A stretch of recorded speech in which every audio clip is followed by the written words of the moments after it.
দুটি সেতু নির্মাণের পর সংযোগ সড়ক না করায় চরম ভোগান্তিতে সদরের ২ ইউনিয়নের অর্ধলক্ষাধিক মানুষ।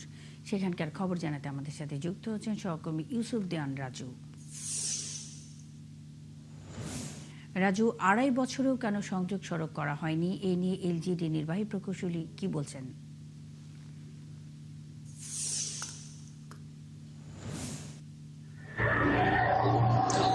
হ্যাঁ মুন্নি, এই অঞ্চলের দীর্ঘদিনের প্রাণের দাবি ছিল একটি সেতু, কিন্তু বিগত সরকার দুটি সেতু নির্মাণ করলেও প্রায় ৩ বছর অতিবাহিত হলেও কিন্তু এখন পর্যন্ত সংযোগ সড়ক নির্মাণ করা হয়নি। ফলে এই অঞ্চলের প্রায় ২০টি গ্রামের অর্ধশতাধিক মানুষের যে চিরচেনা দুর্ভোগ, সেই দুর্ভোগে রয়েছে। আমি যে ব্রিজটির দ্বারা রয়েছি, সেই ব্রিজটাই কিন্তু প্রায় ৬ কোটি টাকায় নির্মাণ করা হয়েছে। এই ব্রিজটার অঞ্চলের মানুষের দীর্ঘদিনের যে দাবি, সেটা বাস্তবায়ন করলেও সরকার এখন পর্যন্ত কিন্তু সংযোগ সড়ক নির্মাণ করা হয়নি।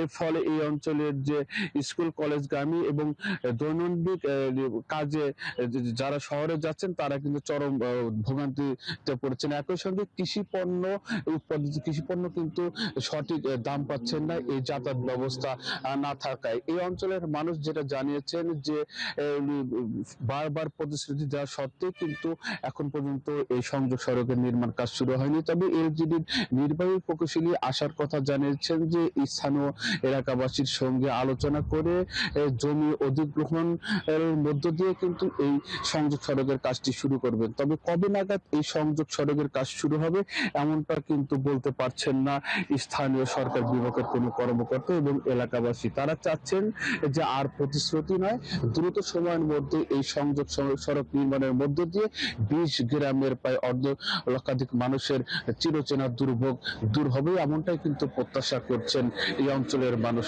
তারা বারবার স্থানীয় নেতাকর্মীদের কাছে ছুটছেন যে সংযোগ সড়কটি এই দ্রুত সম্পন্ন করার জন্য, কিন্তু স্থানীয় মানুষের কিন্তু এখন হতাশা হয়ে পড়েছে যে কবে নাগাদ এই সংযোগ সড়ক পাবেন এবং তাদের উৎপাদিত কৃষি পণ্য আবারও শহরে বিক্রি করতে পারবেন, ন্যায্য মূল্য পাবেন, এমনটাই কিন্তু তারা চাচ্ছেন।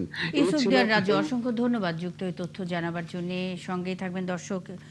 দুটি সেতু নির্মাণের পর সংযোগ সড়ক না করায় চরম ভোগান্তিতে সদরের ২ ইউনিয়নের অর্ধলক্ষাধিক মানুষ। সেখানকার খবর জানাতে ইউসুফ দেওয়ান রাজু আমাদের সঙ্গে এতক্ষণ যুক্ত ছিলেন।